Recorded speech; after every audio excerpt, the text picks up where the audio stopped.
Church is here from Keller. Good to see you again. Thanks for being here. Let's bow our heads and pray. Father, I'm asking you for wisdom and protection for this council. Lord, I'm asking you in your mighty Son's name to give them the discernment that they need, the bandwidth that they need, the energy that they need. And more than anything, Lord God, let your peace that surpasses understanding just watch over their minds and hearts. Let it be upon their households. Be with all that they put their hands to. I ask you bless it. We ask this in Christ's name. Amen. Amen. Thank you, sir. Good to see you. Please rise and join me to recite the Pledge of Allegiance in the Texas Pledge. Hi, everybody. Tonight we are very fortunate to have the Poot family here with us. We have James, who's 11th grade, Lucia, who's 10th grade, and Andrew, who's in 5th grade. James and Lucia are Eagle Scouts, and Andrew's about to start that process. So I'm going to hand this over to you. Pledge. I pledge allegiance to the flag of the United States of America and to the republic for which it stands, one nation, under God, indivisible, with liberty and justice for all. Please join me in the Texas Pledge.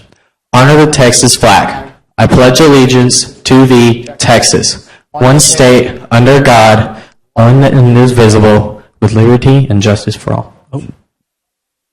My bad, y'all. That's all right. Sounded great.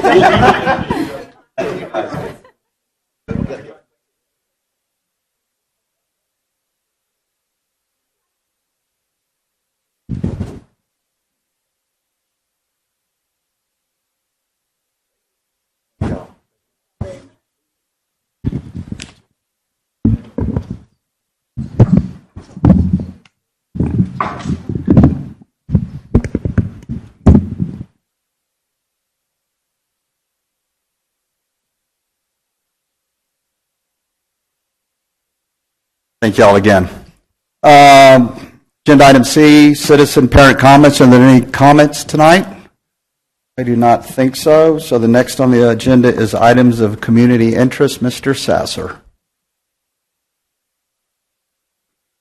Good afternoon, Council. Good afternoon, Mayor. I want to start off by saying that I assure you that I have no shocking news like the news about Luka being traded. So I want everybody to just rest easy this evening and take a deep breath. I want to start off with tomorrow. We had a planning and zoning meeting scheduled for tomorrow. It has been canceled due to no business for consideration. The next one, it will be on Tuesday, March 11th. Town Hall and Municipal Court will be closed on President's Day, Monday, February 17th. And then our next town council meeting will be Tuesday, February 18th. And again, that's a Tuesday at 4 o'clock due to the holiday on the previous Monday. I did want to update a few things here that's going on, including if you would like to serve on Westlake's Town Council or Board of Trustees, there are 4 seats to choose from. We've already received applications from a couple of our folks up here, Mr. Gaudier and Mr. Yakira. So there are 4 spots open right now. So if you'd like to file for candidacy, the filing period runs through February 14th, and the actual election day is May 3rd. Applications are accepted through the town secretary's office from Monday through Friday, 8 to 5 p.m., or you can visit our election website for more information. This is the last month for winter quarter averaging. If you're not aware of that, what that is every March, the town of Westlake calculates each resident's sewer volume utilizing the winter quarter averaging rate method, which means it's determined by averaging the use of the water in December, January, and February, and of course this is the last month. Those are typically the lowest 3 months of usage in the year. So the average then sets the billing volume for the sewage usage for the following 12 months. So the bottom line is the more you save during those 3 months, the more you'll save overall. You still have a month to save. So if you have any questions about that, we have several pieces of information on our website. If you have any questions, just search winter quarter averaging. And finally, wanted to let everybody know that our annual report for 2024, which is a look back, is now completed. We want to thank everyone for their hard work putting in that together. All the various departments, including our fire department and our police department, represented here today, put a lot of work in to show that all the great things that the town of Westlake and the board and all you guys, the council, have completed in 2024. And a special thank you to our communications specialist, Alexa, for all of her hard work on that one. We do have that, if you want any information about it, posted on our social media channels, website, and it was emailed back on Thursday. And there'll be plenty of information about that if you want to take a look at whatever department has been up to for the past year. And then, of course, we're going to have our hard copies being sent out to everybody's mailboxes here, probably within the next week and a half. So if you guys have any questions, there will be there in your mailbox as well as digitally as well. Okay. Those are your items of community interest. Okay, hold on a second. Annie, you want to tell them what we did Saturday? You want me to?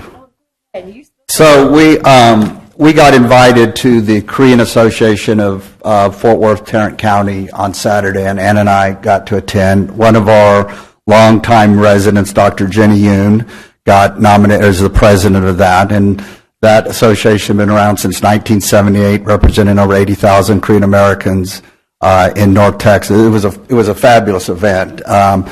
Dr. Yoon's kids went to Westlake Academy, and we found out they're both in med school, following in her parents. Yeah, they have graduated from med school. Yeah. So anyway, but it was a great event that was really nice that we got invited and we were able to participate. So yeah, it's fantastic. And I have to just chime in a little bit here.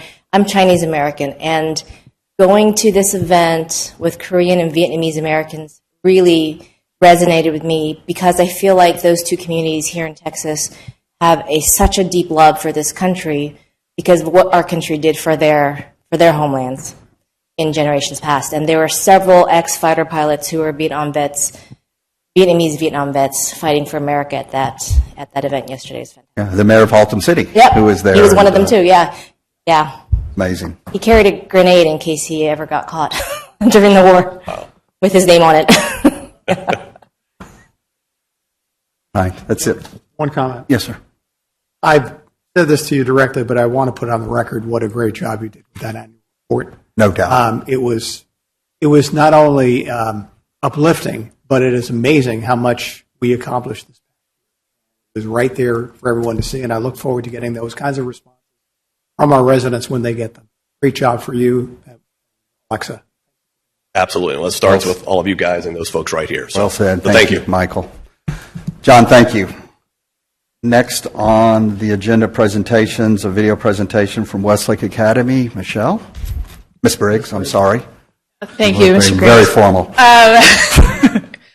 This is just a video. It is to talk a little bit about the leadership of Westlake and how we play a huge role in the IB community, not only here in Westlake, in Texas, but also kind of across the world. So our different leadership opportunities that we have, but also we got to host Plano ISD as a campus last semester. And so it was cool that they reached out to us to be able to see if they wanted to implement an MYP program in their district. And so it was cool to be, so that we'll show you a little bit about that. Excellent.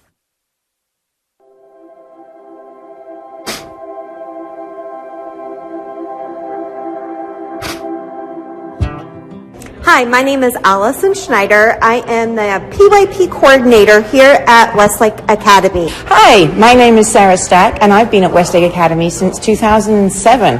I'm now our MYP coordinator. Hi, my name is Michelle Briggs, and I'm the Director of Innovation and Development here at Westlake Academy. It's my first year at Westlake, but I've spent many years in IB, in the IB community, as well as an IBIN member. IBIN is the IB Educator Network, and it allows educators and professionals around the IB world to connect. After about 8 years in the classroom, my love and passion for the PYP and the IB organization had grown.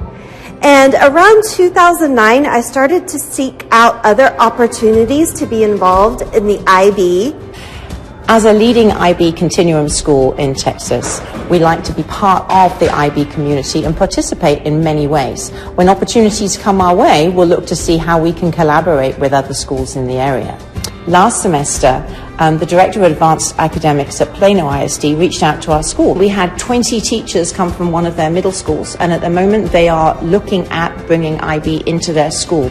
So they're wanting to know what the different subject groups looked like in mainly a middle school environment. So those teachers, we divided them up into 3 groups. We had teachers from our school representing and with a host to them to take them around a variety of classrooms for grades 6, 7 and 8 so they could see the different subject groups in operation. The classes were all hands-on working during investigating, going through the inquiry process, and our teachers were very happy for the visiting teachers to go in and talk to our students while they were working. As part of my role in the IB Educator Network community, I have been a workshop leader, an examiner, and also a consultant for schools who need support throughout the year. One of my favorite things about those roles is how it strengthens community and strengthens my ability to see schools around here, but also globally.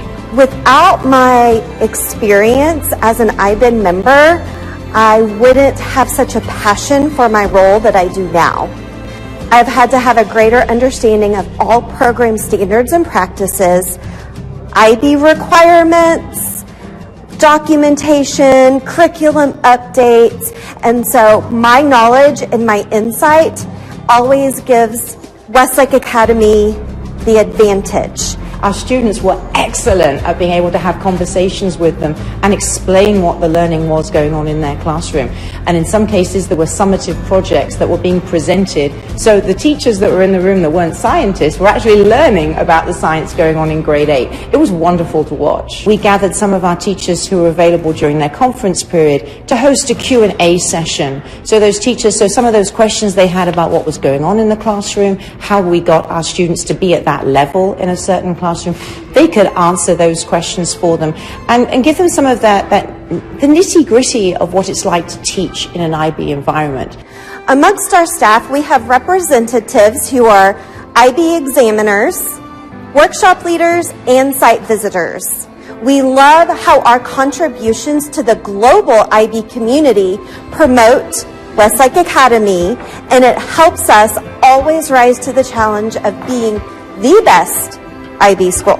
It allows me to create connections and bring connections to Westlake Academy from schools all over the world. So whether it's talking with administration, partnering with classes, individual classes, or even bringing students to and from different schools globally, that's something that I'm really excited about bringing to Westlake Academy, but also just bringing those experiences here to help strengthen our community. This has been our opportunity to give back to the IB community here, but it's not just giving back, because for us there are benefits as well, because as I mentioned at the beginning, IB thrives on reflection. And yes, we do IB rather well here at Westlake Academy, but we're still growing. Times change, education changes, and we need to change with that.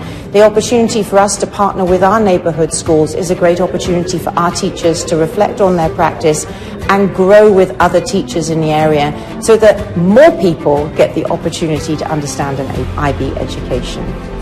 When I first joined the Westlake Academy team, one of the most exciting things to me was to find out that we already had members of our staff who were part of the IB community, and they were out with IB doing workshops and grading exams and doing site visits and doing all the things that we know put us in the conversation for improvement within IB, for the expansion of IB, and for reaching more families with IB. And so to have that already in place gave us a really strong foundation to continue to build on, so that we are in those global conversations and making those global connections, as well as being uniquely poised in the North Texas area where we know so much growth is occurring, to put us really at the forefront of being leaders in the IB world, and having Westlake Academy set up to be a model school for anyone to come and see what great things are happening.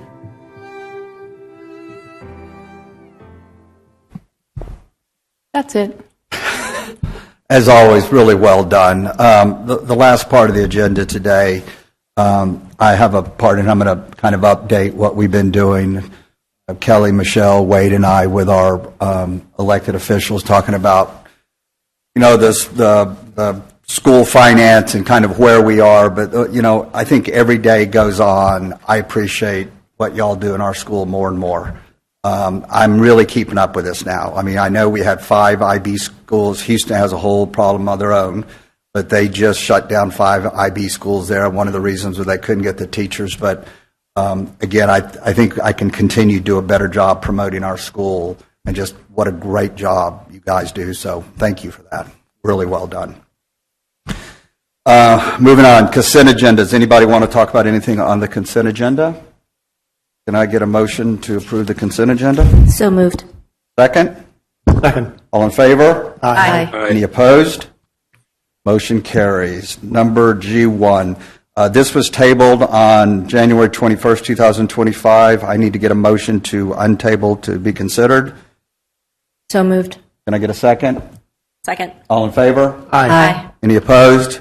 Okay, the motion is up for consideration. So this is to approve Resolution 25-04, approving a development agreement between the Town of Westlake, Texas, and Otter Partners LP for subdivision improvements for Westlake Ventanas, a residential development to be designed and built adjacency to Solano Boulevard. Mr. Alexander. Thank you, Honorable Mayor, Town Council. Again, this item was tabled on January 21st, 2025, and this is part of the Entrada Plant Development, Westlake Ventanas, and it is permitted to have up to 51 detached single-family residential lots, kind of showing it in relationship to the rest of Entrada, as you can see within the blue square there. Just some photos. And in terms of the actual development agreement, it does satisfy the requirements as presented for Section 102.316 of the Town of Westlake Code of Ordinances, which does require a development agreement for all plant developments. The purpose of development agreement is to address a variety of things, including the sharing of public improvements, timing of improvements, open space, and other considerations to make sure that development is consistent with the vision for growth and development in Westlake. In terms of the actual development agreement, I will hit the highlights here, and that is that all streets serving the development, they will be private, and they may be paved in asphalt or concrete. All impacts on Westlake Academy have been addressed. There are no further payments required, as you have seen under previous development agreements. What is new is the introduction of architectural standards being enforced by an architectural control committee. That same ACC will also regulate the location of garage doors and ensuring that they are appropriately set back from the front property line in accordance with the Westlake Ventanas architectural standards, which is attached as Exhibit C. It's also consistent with Ordinance 1001, which was approved by Town Council earlier this year. Still staying on those same terms and conditions, it is also something that should be noted. The architectural standards, they do go above and beyond in a number of instances above that as required for the knolls. And the grading for the development, including for staging areas and for streets, that will be facilitated by the Office of the Town Manager to expedite construction of the detached single-family homes. Just a simple photograph there of what the architectural styles will be under the Westlake Ventanas architectural standards. Again, a development agreement as proposed and presented, it reflects the vision and the intent of the adopted ordinances securing Westlake Ventanas, but it's also important to highlight that it is also representative and reflective of the collaboration between the developer, whom is in attendance tonight, and the town of Westlake. And it's also important to state that the construction of these homes will further the finish out and completion of Entrada, ensure that we have a type of economic development that is meaningful to the community, as will be described in an item also on the agenda tonight, and accelerates our goals as a community for meaningful and positive growth and development. With that, the Department of Planning and Development does recommend approval of the development agreement as proposed and presented. I'll pause there to answer any questions that you may have. Do we have any questions?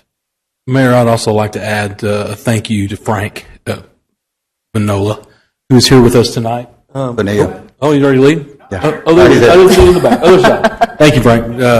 A special thank you to Frank for coming up and working so hard with staff and with council, Member Goudier, to help us kind of narrow this down and get this thing to a spot where it could be approved by council. He was went above and beyond by coming in with staff and working with us, so we surely appreciate that move. And thank you, Mr. Goudier, for helping us with that. I have some comments too, but I want to wait till after the vote. Can I get a motion to approve? So moved. 2404. Can I get a second? Second. All in favor? Aye. Any opposed? Motion carries. This is a point of the program. I'll throw myself on the sword.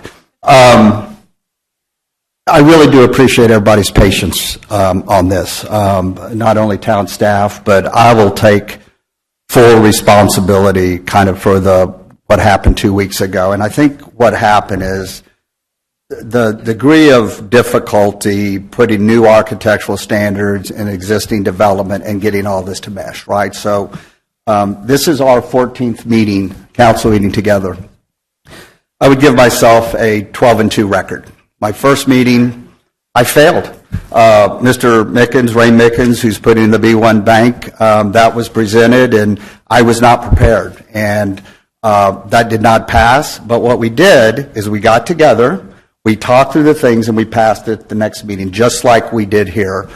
But I don't like drama, right? Like this whole council is united on making sure these meetings are professional and efficient and respectful. So I just can't thank everybody's patience on this. This is a big thing for Entrada, right? And everybody sitting at this dais, that's one of our main political goals. And hopefully, if you haven't driven through there, there's a lot of dirt moving. And Mr. Bonilla, Frank, there's stuff going on in your development today as I drove by. So anyway, I want to thank everybody. We also have, in the hopefully very near future, some other things that we're going to announce in Entrada, as well as other things going on in Westlake that are major for this town. So I just want to thank all of you guys so much for the work you do for us. And again, Todd, the work you did. Fabulous. Thank you, sir. And I want to just thank Mr. Bonilla as well. I know you've been through the ringer with us this last year, and I can appreciate how difficult it must have been for you. I want to thank you for being patient with us, because over the last 5 years, I can speak for myself for sure, there are so many things we're trying to improve at both the school and the town, and it's taken time.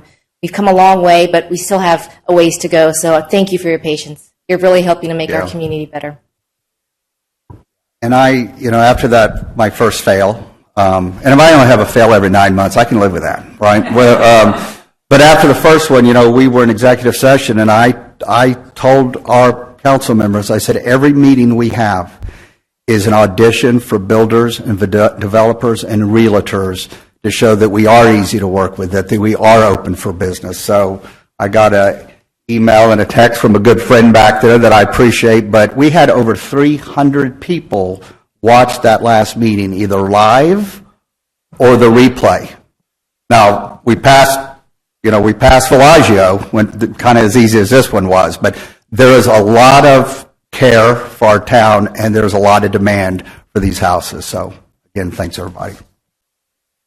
Okay, we're going to move G4 up to we're going to move that up just in the insensitive time. G4 is discuss, consider, and act to approve Resolution 25-06, a resolution by the Town Council in the town of Westlake, Texas, approving the participation of the town in the Texas Enterprise Zone Program pursuant to the Texas Enterprise Zone Act, Chapter 2303 of the Texas Local Government Code, as amended, nominating Charles Schwab and Company, Inc., to the Governor's Office of Economic Development and Tourism as a triple jumbo enterprise project through the Economic Development Bank, and authorizing the town manager or designee to execute any related documents in support of that nomination. Jason, that's a lot. Thank you, Mayor. It is.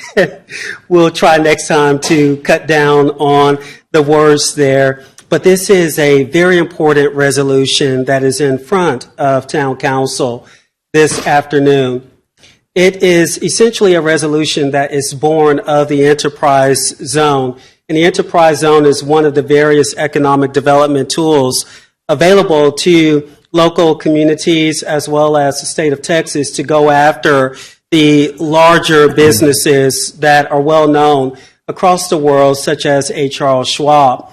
And the reason behind an enterprise zone is to induce private investment in those areas by removing unnecessary governmental regulatory barriers to economic growth and to provide tax incentives and economic development program benefits. The town of Westlake, through ordinance number 946, approved participation of the town in an enterprise zone pursuant to those same provisions in state law on April 25th, 2022. Still pursuant to ordinance 946, the town council did find that Charles Schwab and Company did meet the criteria for designation as an enterprise project. Pursuant to those same standards, we'll call it the Act for the purposes of this resolution, and that surely allows this global leader, Charles Schwab, in investment and related financial services to be eligible to receive additional economic development incentives offered by the state. And the last, furthermore, that I would use in this presentation this afternoon, it deals with the Triple Jumbo Enterprise Project. Delving a little bit into state law, the Triple Jumbo Enterprise Project cannot be used for the same number of jobs already created. It has to be given to an increase in the number of jobs and the expansion, of a qualified business. And to be eligible to receive that Triple Jumbo Enterprise Project nomination, and I will certainly yield to representatives of Schwab on this one, it has to be 500 or more jobs. So that's in addition to the thousands of jobs that are already here in Westlake, and that is allowing the Westlake name and brand to get out globally. In terms of that nomination, it would allow the company to be eligible through the Office of the Governor to receive up to $7,500 for each job created, which would be a maximum of $3.8 million. Through the Economic Development Bank, that refund will come through a portion of the state's sales and use tax revenue. There will be no adverse impact to the town's finances or revenues or portion of sales and use tax revenue. One additional consideration to add to this resolution is the economic impact not only of nominating Charles Schwab, but their presence in our community. And that is that as a regional and global powerhouse, they would also help us be able to attract and to retain not only the best and the brightest minds in the industry, but also ensuring that our economic development efforts are further accelerated to attract increased opportunities for restaurant, retail service, and other commercial activities.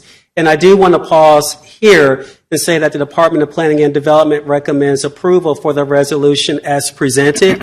But if the representatives of Charles Schwab would want to speak, to yield to them, as this is a very important resolution and it demonstrates a partnership that we have with them. And I'll pause there, Mayor, Town Council.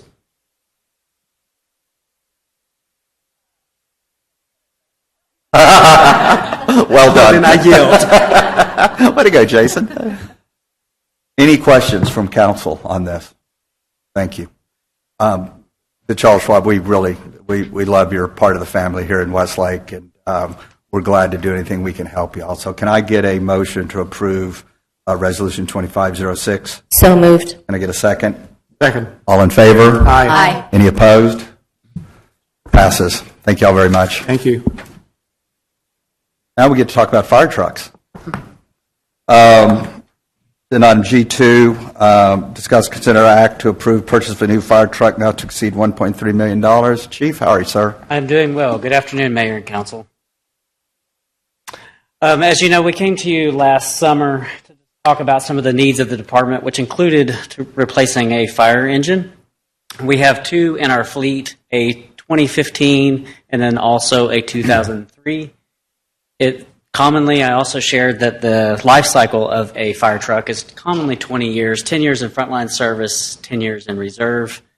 We wanted to mention that there were some other criteria that we looked at that evaluated the engine, whether it needed to be replaced or not, and that was the type of vehicle it is, the age, condition, hours. and utilization. At that time, you all agreed we need to replace it. We set aside $1.3 million in our budget, our 24-25 budget. And since that time, we have assembled an apparatus committee that was charged with matching this new engine with the community's needs and the risk, and making sure it also aligns with our deployment strategies. We knew this was going to be a big challenge because we don't get many purchases here, and we want to get this one right. So we did quite a bit of research. We want to make sure we select the right manufacturer. We chose Pierce Manufacturing. Why? We chose them because they're one of the premier fire truck builders in the nation. There are many fire trucks in the area, Pierce trucks in the area. Also, we wanted to just mention, and I'll have more information on the next slide, that we chose the Pierce Custom Enforcer Pumper, PUC. Since that time, we've also done a great deal of meetings with the dealer, about 6 or 7 meetings trying to design this engine for the future, because we know it's going to be here for decades to come, and including the equipment. Specifically, it is a Custom Enforcer Pumper, PUC. PUC stands for Under Cab or Pierce Ultimate Configuration. It has a lot of features. What's most significant for this particular engine is that the engine is built around the pump, allowing it to have a shorter wheelbase, so it'll have a tighter turning radius, which will help us negotiate areas like Entrada or some other areas of town, Wick Hill and others.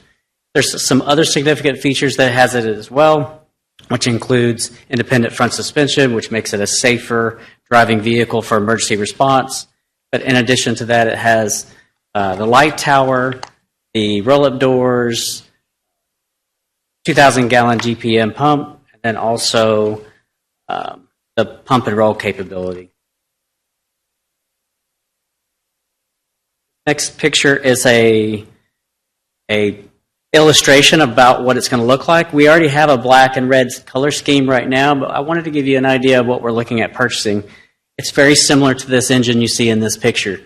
The one that we are speccing out will be a little bit shorter than what you see here. It's a little bit harder to explain, but the body, the rear half, will be a little bit smaller. Thank you very much. We really like that.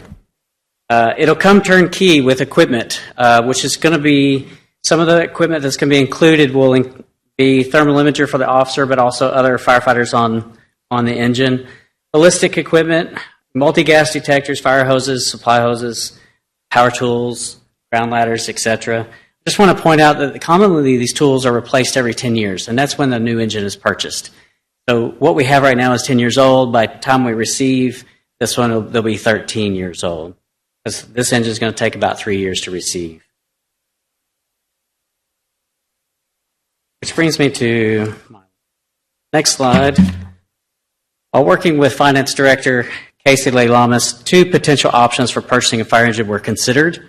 The first option is to repay or prepay and receive a guaranteed savings of about $124,897, which amounts to a 9% discount. The second option is to wait about 3 years with the possibility of earning approximately $161,991, though the exact amount is uncertain. Given the minimal difference between the 2 options and the guaranteed savings from the prepayment, staff recommends proceeding with the purchase of a new fire engine now.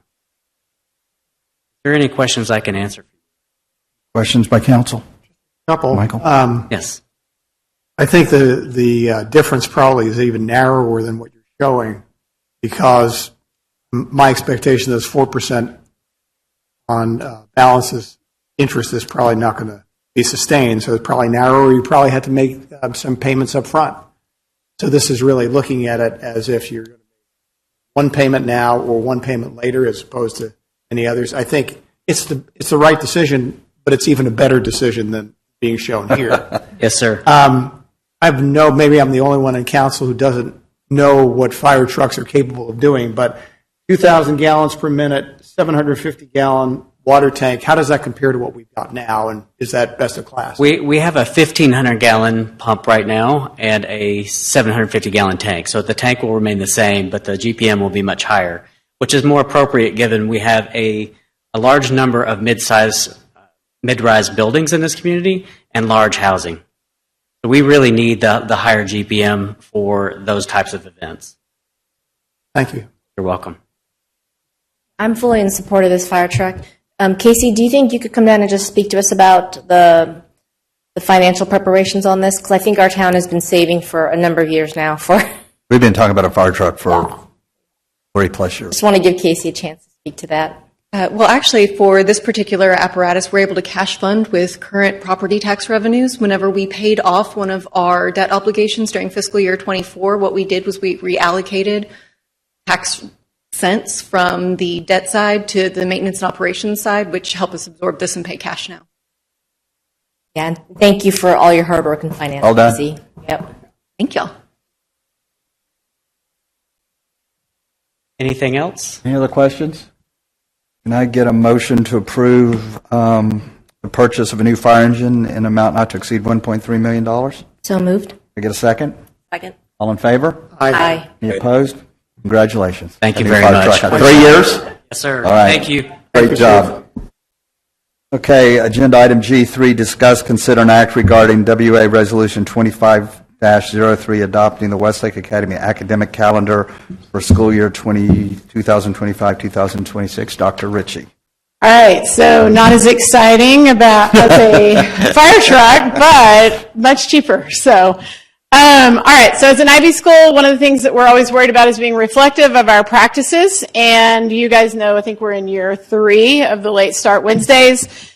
And so we have been talking a lot this year about whether those work with the intended purpose, and are we getting out of those days what we want to get out of those days. And there have been a lot of campus level conversations, both amongst teachers and amongst administrators, about how those work in practice that might differ from the way that they were first envisioned. So that kind of started a discussion about how do we make sure that we're doing everything that we do with fidelity.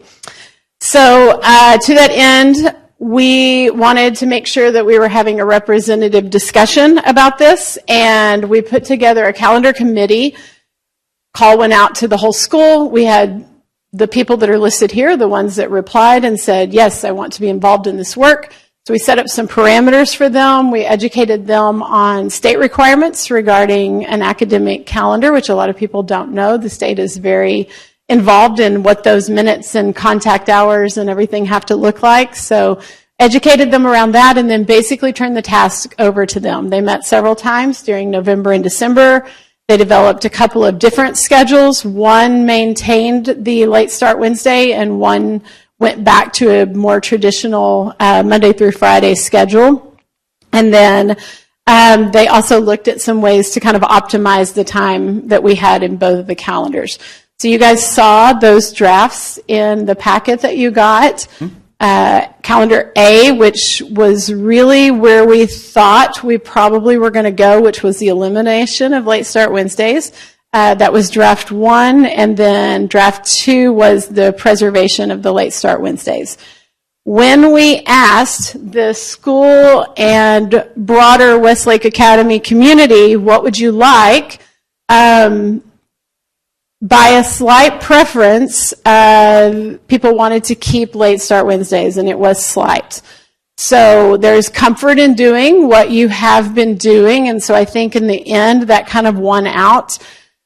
So we are recommending that we stay for this upcoming year with the calendar draft 2.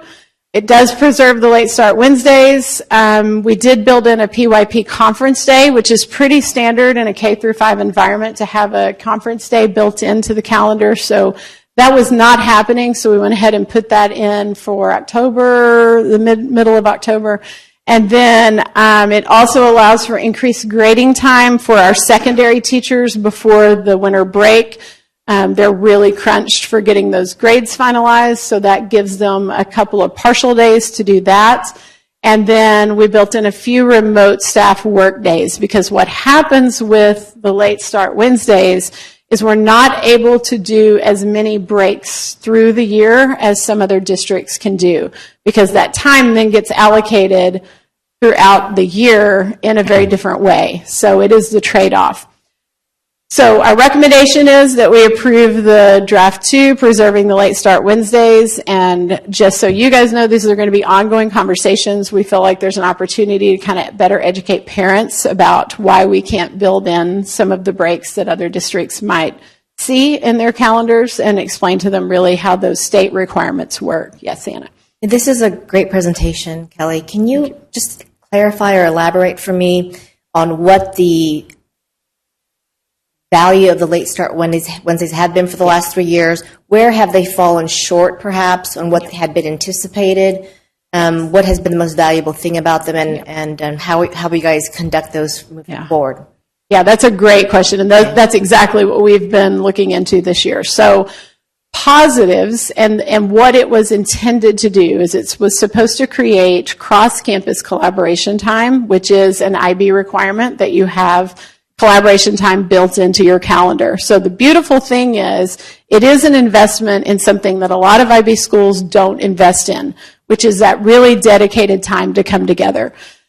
What we found was, depending on what section of the program that you're in, so if you're PYP, MYP, DP, those hours are not necessarily being used equitably.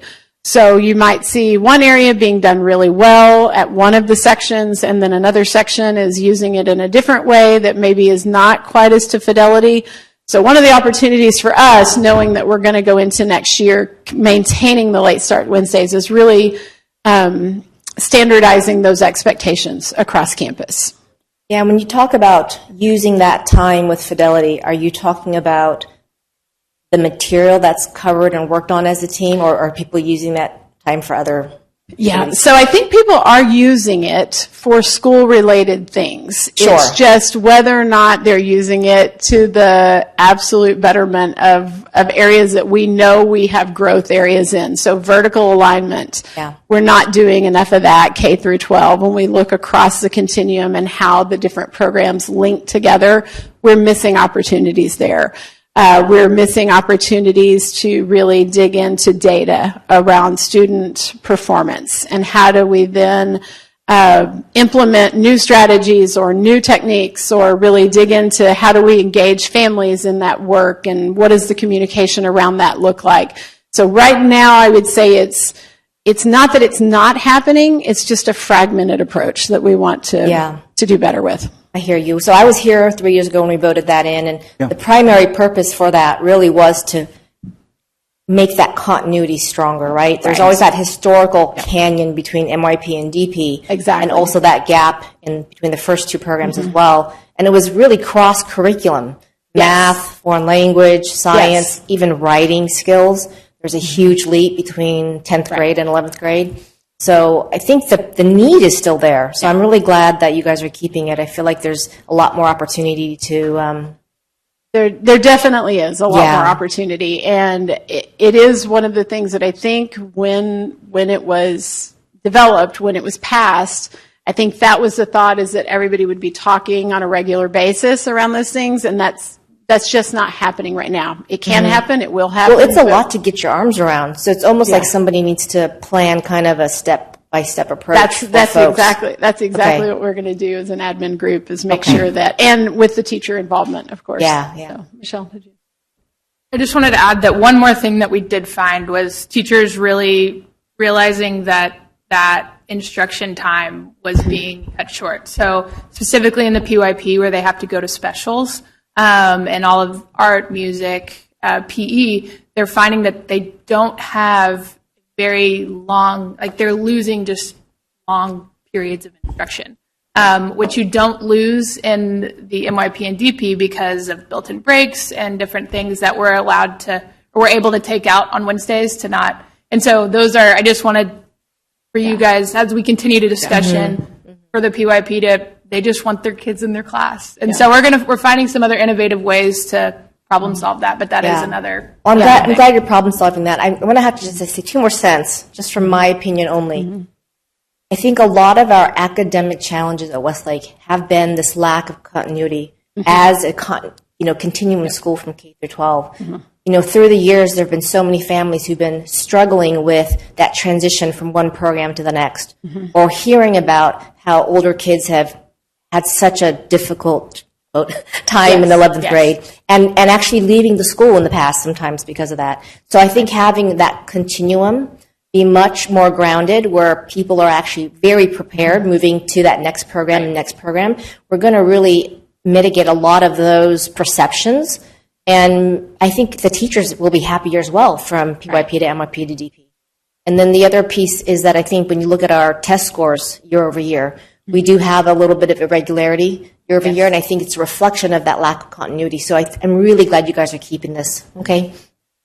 We are. We're gonna keep it, and we're gonna do exactly what you're talking about, getting some more continuity there and standardizing those expectations for those days.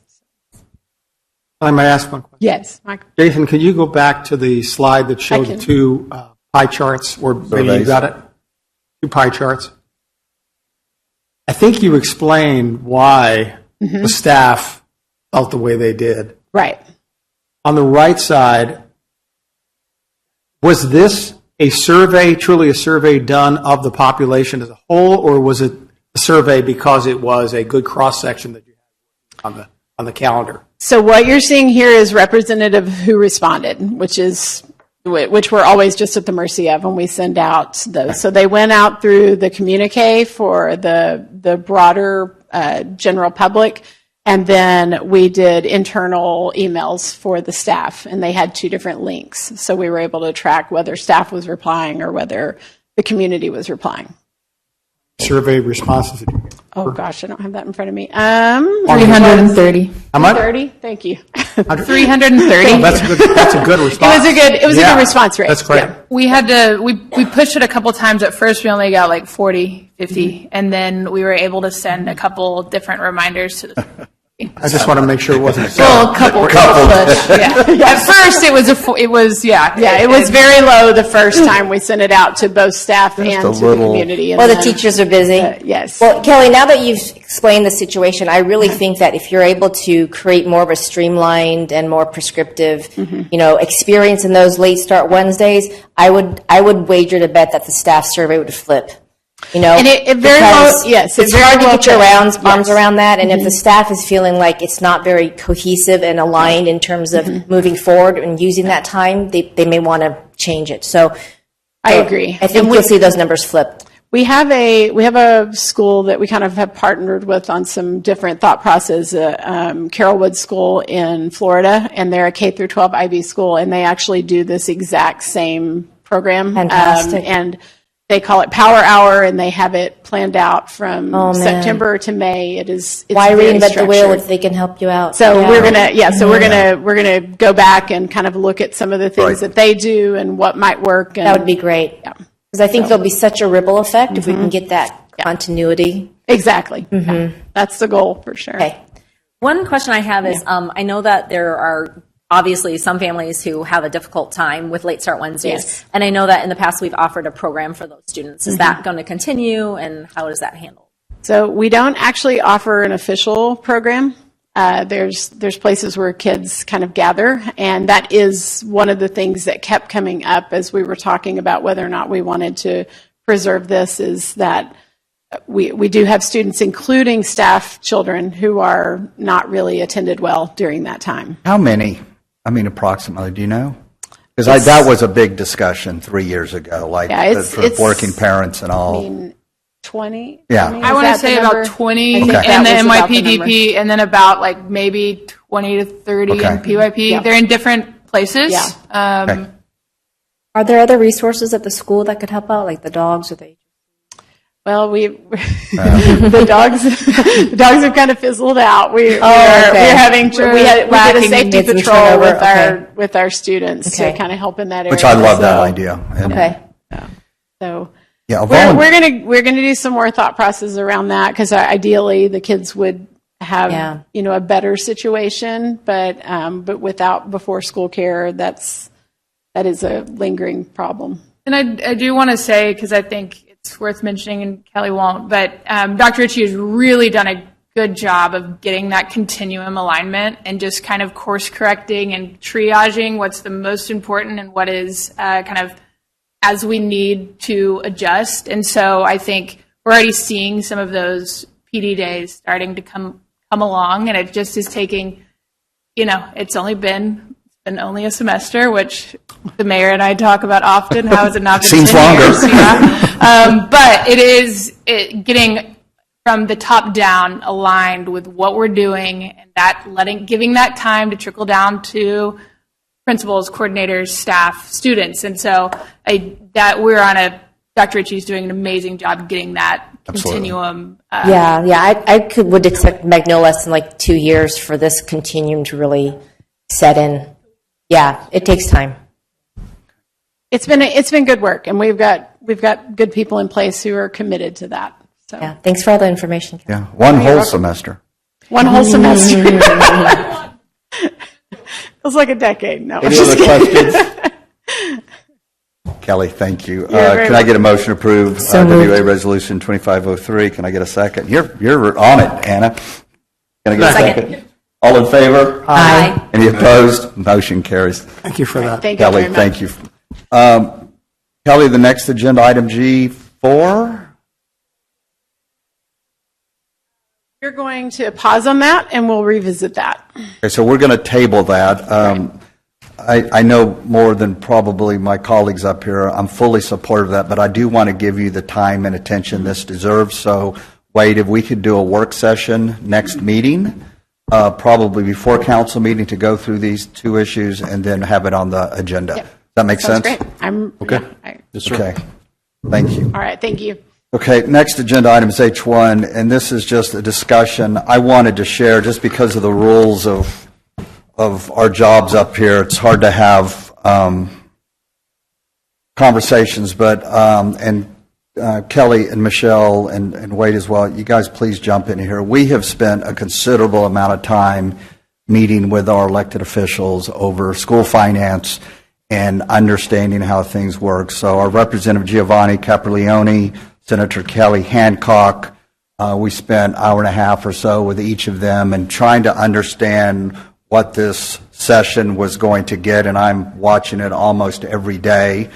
And then I owe Mike Berry from Hillwood quite a bit. I got to have an individual meeting with Pete Guerin. If you remember Mr. Guerin, he was a 4-time congressman from Fort Worth. He's heavily involved in charter schools. I think after our meetings with Giovanni and Kelly, Kelly Rich and I wrote letters, and then I know we sent out everybody. Wait, I know you sent letters to all the representatives, and here's the issue that I want our residents to understand. I feel like I need to continue to do a better job around this, and then I'm going to get probably a little excited when I think about some of the issues we're having with public schools around this state. So just the high-level math, our school has about $11 million budget, okay? Roughly $8 million of that is the per-student allocation from the TEA, and I'm going to get to that. And then the other $3 million, for the sake of this conversation, is between the town contribution, our residents, and between what the foundation raises, right? And that's really not enough money to do all the things we want to do.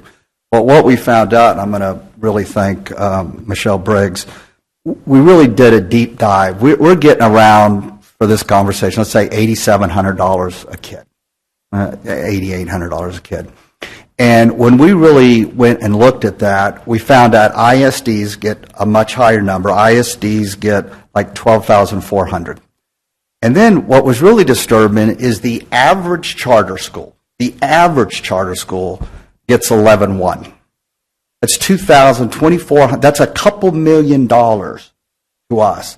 So then we need to get that out, the work you did, Michelle. We broke down, the way this math is done is so complicated because it has all the reasons. The base is like 6160, I think, and then it goes up, and it does it for graduation rates, and there's probably 30 different criteria, special ed. So we really wanted to talk to our legislators and go, we need help. Because unlike ISDs that get $12,400 on average, they also get property tax money, which we get $0. And the other thing is, if you keep up with this, the schools in the state of Texas have not had a raise since 2019. Thank God we've had no inflation since 2019. That's ridiculous. So everyone we met with, Gio, Kelly, and Mr. Guerin, they said, and I'm going to ask council for future consideration, we need to jump on the Texas Charter School Association, and we need to be able to speak with a bigger voice. Because what we did here, which I didn't particularly like hearing, is like you're a small school in an affluent area. Nobody cares. I care. And I think our residents care. And I think in the state of Texas, we can do better with education. If you keep up, you know what's going on with Houston ISD. It is a train wreck. And then just next door, Fort Worth ISD, they say 50% of their children are not reading at level. Yeah, that's being nice. It's 58% of fourth graders and it's 52% of eighth graders. And if I'm in Austin as a politician with my business background, I go, I don't know that I want to throw more money at that, right? And maybe keep getting the same results. So I think we're at a turning point. I'm an old guy, but this is a societal problem if we don't get this fixed, educating our kids. And I think for each one of these, I said, I'm going to take off my mayor's hat for a minute, my president of the board of trustees. What about meritocracy? What about taking care of the schools that do a really good job, like a school that is an IB school that's had a 100% graduation rate for 10 years and has great TEA test scores across the board. We're sending our kids from Ivy League schools on down, but nobody wants to hear that either. So we are not letting up on this. We are headed to, and I don't think this council's, I don't know if we've ever done it. We are going to get involved. We're heading down Monday to Austin to meet with our legislators on Tuesday. Everybody's welcome, but we are going to get heavily involved in this. When I say we have a wonderful school, you know, I know y'all are probably sick of hearing about this, some of our residents. We're the #1 public charter middle school in the state of Texas. We're the #4 elementary school. We're the number 17th ranked high school overall. There's over 900 charter schools in the state of Texas, serving 375,000 of our children, and 56,000 children on the wait list to get into charter schools. The problem? There's 5.1 million children in our public school system, which needs work. So I just wanted to give everybody that update. I appreciate all of our representatives spending time with us. We're looking for a bill. I've gotten some feedback early on that they are looking to change the basic allocation. And for us, if they change that one proposal, $700 a child, that's a big deal for us. That's a big deal for our school. Other part of this, and Michelle, if I missed something, you guys chime in. We are capped from our facilities funding. There's a $60 million for all charter schools, and there's talk about them removing that cap, and that would help us too. If we could just get to the average charter school, we would be in great shape, but there's a lot of work to be done there. Kelly, Michelle, anything I missed? Or I can send out the worksheet that Kim's referencing. I wish you would. It's really good. It is one of those, in House Bill 21, which Mary Graves is referencing, and what we think we've heard the legislature might be adjusting is they already have the formula written in the House bill that would solve the issue, and it would be facilities funding. It'd be us moving from getting about $100 for facilities a kid, and the ISDs are getting about, I think it's like $1,000 a kid for facilities, and so just moving the cap would get us to about $900 a kid, which is massive. But they already have the equation. They just put a cap, of lesser than or equal to 60 million, and that 60 million is being shared with 900 charter schools, and so obviously we're getting only about $100 a student. And so hopefully that shifts. I think that's something that the Texas Charter School Association is really pushing. And so we're hoping that moves forward, and that would be huge. Also, the basic allotment would get us even further where we need to be. So the other way to look at that, when you're talking about a $60 million cap for 900-something schools, watch what bond proposals go up around us. I mean, most bond proposals are more than 60 million for one district. So it's really, if you're in the position to talk to people, just the logic of that, there's no way to make that right. There's no way to make that make sense, that we're sharing that little money with that many other schools. Yeah, and if there's any, I'm probably going to get in trouble, but if there's any ISDs listening to this, listen, there's a contest between charter schools and ISDs, and charter schools have only been around in this state since, I think, 1995. At the end of the day, if you keep our children in mind, I don't care where they get educated, who can do it best, and who can do it best for our children, and we got to get beyond that. I had a official tell me, think about this, they told me in some of our schools, we have more kids going to prison than we do college. And the fact that they didn't follow up with and we're doing this, it's terrible. So I can't thank you enough and all of our board for the school we have in our 21st year, but we are going to give this thing hell to try to get continue appropriate financing for us. But what really stands out to me today, I mean, thank you, Kim, for getting so involved and rolling up your sleeves and getting deep into this. But Kelly, this is you are our first well-supported head of school in years. I just want the public to know that for almost 15 years, we had no educator as head of school. And unfortunately, one of the ramifications was that we functioned as a little bubble, and we were not engaging with others in the educational world. So now that you're head of school, I'm seeing a lot more of engagement with the state and with other resources, and really broadening the potential net that we have to support our school. And I think that's just hugely important. Well, thank you, Anna. I really appreciate that. And I really appreciate the board for being supportive of those, because obviously those events take us off campus. We're in meetings instead of on campus, but these really are critical issues. And any of this change would make a huge difference in filling what we know is a gap between what we have and what we need to educate here. Mayor, did I misunderstand what you said at the beginning? Are we part of this organization? No, we're not. We got to join. And it's about $13,000 a year if I did my math right. But we have maybe to. we can ask Baker Tilly. Yeah, and to be completely honest, we're going to go. So we are going to look. I'm reaching out. I'm keeping in contact with our elected officials, and I'll check in with Mr. Guerin as well, just because he is involved in charter schools. But we're really setting ourselves up for the next session in 2 years to have that voice. I will tell you this, I'll end this on a positive note because it's kind of been a downer, but I actually I think we're going to make some money this session. I think they're going to increase the basic allotment. I think they might do something for facilities. It will be a big thing for our school, but we got to keep, again, I would love to see meritocracy in this state going. Thank you. Okay. All right, the time is now 5:18 p.m.